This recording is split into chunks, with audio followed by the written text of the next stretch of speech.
le zoma c'est tout simple à mettre en place, soit par 1, par 7, 9, 12 ou les nombres que vous voulez. Donc on va voir comment on le met au jardin, on va les voir dans la zone des tournesols. Je vais en placer quelques-uns pour vous donner un petit peu une idée. Voilà. Donc voilà, soit vous le mettez, vous en mettez un ici pour une plante, par exemple la plante là. Donc soit vous le mettez là, hein, c'est le sud. Après, bon, même si on n'est pas vraiment au sud, si on le met à côté de là, ou devant, ça joue quand même. Hein, voilà, mais moi je préfère mettre ce que je mets en place, je le mets toujours au sud de la plantation. Donc on va faire une zone de traitement, hein, carrément sur les tournesols et les maïs. Hein. Donc si par exemple j'ai 6 omas, donc on va poser 6 omas pour faire abstraction de ce que j'ai posé là. Hein. Donc on va délimiter, par exemple, on va le mettre là.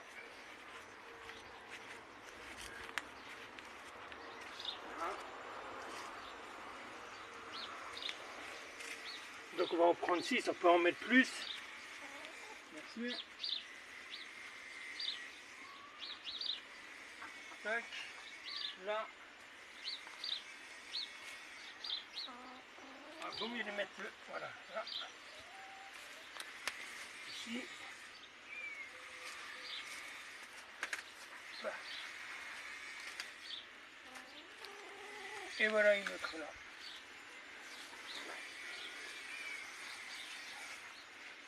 Donc là, vous avez une zone voilà une zone qui est bien quadrillée.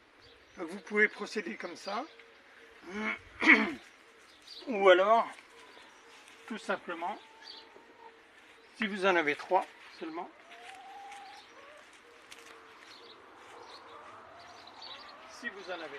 vous pouvez aussi soit les mettre au sud, ou soit carrément au milieu.